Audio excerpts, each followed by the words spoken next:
싫은 내 삶 속에 You must go back home. 떠나갈 맘보다 따뜻한 You must go back home. 나를 완성하겠어. Come back to my home. Come back home.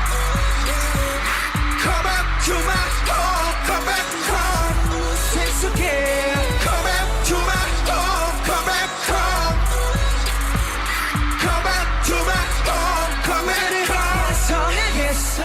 Hello and welcome back to my channel. If you are new here, make sure you subscribe for more K-pop content. In today's video I gather my unpopular K-pop opinions for you guys. If you disagree you can kindly tell me later in the comments. And if you can't do that you might as well exit this video and unsubscribe. As I said in the title, these are my opinions, not facts. Now let's start with the video.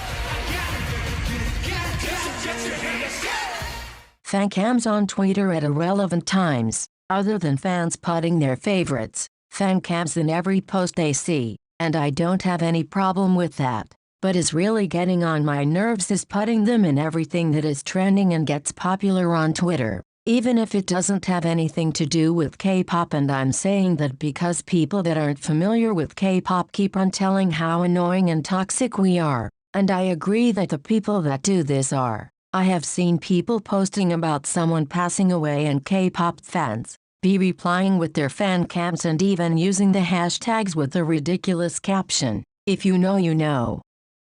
Groups and soloists need to have a stable and strong fan base in Korea before promoting internationally. I see so many rookies having a full USA tour while being in their first steps in their career. They should prioritize first their fan base in Korea, then the countries in Asia, and then go for the American market. Even if they had a strong beginning, they need to have a solid base first, or they will have just multi-fans that won't prioritize the group. At least that's my opinion.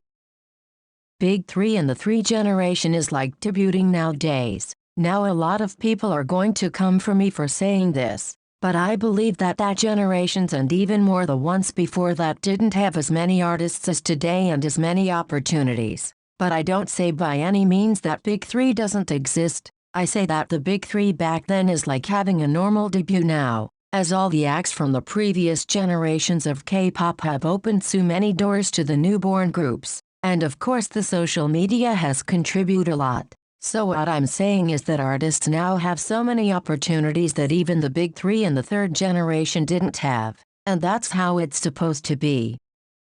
EXO could be huge if SM promoted them. This opinion deserves a whole video for me to explain. We all know EXO is in the top groups right now, but I have to remind you that SM has put them through some whole lot of shit. Their first fan meeting had 18 people and they grow up to be so big in the industry. Even when some members had to leave in the company completely ignoring their talent, fans were still by their side. I don't know why SM didn't promote them and didn't give them their comebacks, worldwide tour, show appearances and so much more, when they knew they bring the big money to the company. It's just SM. We all know how unfair they are and how they treat their artists. If you want a whole video for this, comment down below and make sure you subscribe.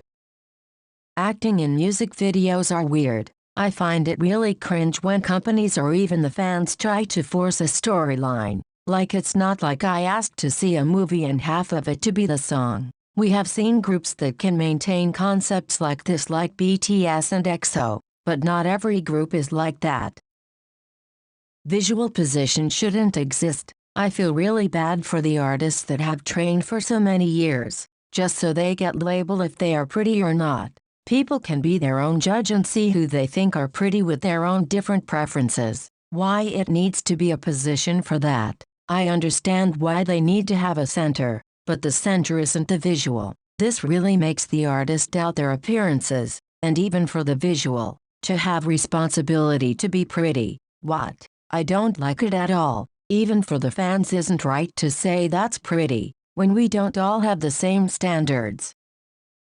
Most videos of unpopular opinions are toxic and they are spreading hate. You can't change my mind on that, because you tell your opinion on some things, either that is a topic or a person, you should respect them. We can't like everyone, but we can undress our opinions with a kind way so we don't insult anyone. And let's not forget that we know only a small portion of the person and somewhat to none things about what happens in their life. They are human. There is no difference between us. Like you don't have a bad day in your life. And imagine that they need to keep all this to themselves. They can't speak out to it, so don't be quick to judge someone from what you see on your screen.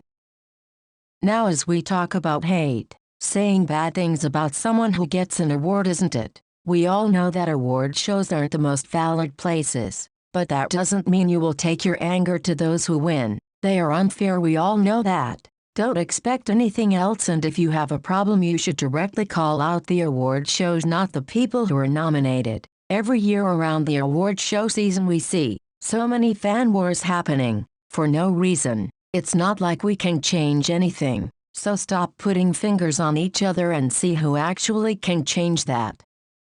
Blackpink has it all, so hear me out first and then judge. I believe that Blackpink hasn't shown their true potential yet, as YG has released limited things. If now with these little we have seen that much achievements, imagine when they actually release a full album, their solos, and when they are free to creatively participate on the process as they said they want. Jisoo is an amazing vocalist and her voice is the most stable while dancing that I have heard, and she gets so much shit for her dancing, but my opinion is different. I believe she tries and it shows. Jennie, her rap is my absolutely favorite and her vocal abilities are great. Her voice in general is addictive and that makes it so powerful. Rosette, her voice is so unique and she has so much control over it. That's why we see all these seniors want to collaborate with her. And she is an excellent dancer. If it wasn't for Lisa, she has the abilities to be the lead dancer. Lisa,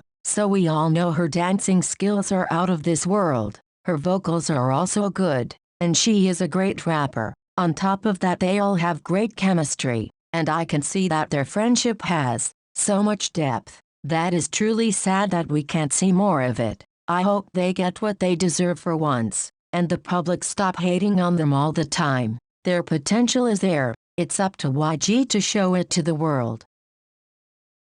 JYP needs to promote their boy groups more. I don't know how valid this is, but from my point of view, I see the company focusing a lot more on the female idols rather than the male. I don't understand why though, as GOT7 and Stray Kids have a strong fan base and the abilities. As I did my research I found that Day6 was under the label. JYP really pushes down their boy groups. GOT7 is one of their top groups and they just let them slip. I don't know why. I don't see any big promotions, projects or comebacks as they do for the female groups. And I don't say why they did this to the females. That's what they should. But for the males too. And something relevant. Twice needs a break. These girls be working all day and night for those Korean and Japanese comebacks, and not only, they are put under so much pressure. They need to relax. I must say 2019 was a little better with 2 Korean comebacks, but they still had all these concerts and Japanese comebacks. It would be nice if the gaps between their comebacks were a little bigger so that they could rest more. So that concludes my video. Thank you so much for watching. If you would like a part 2, make sure to tell me in the comments, and also make sure you subscribe to my channel, so you can be the first to see my videos. Again, thank you for watching.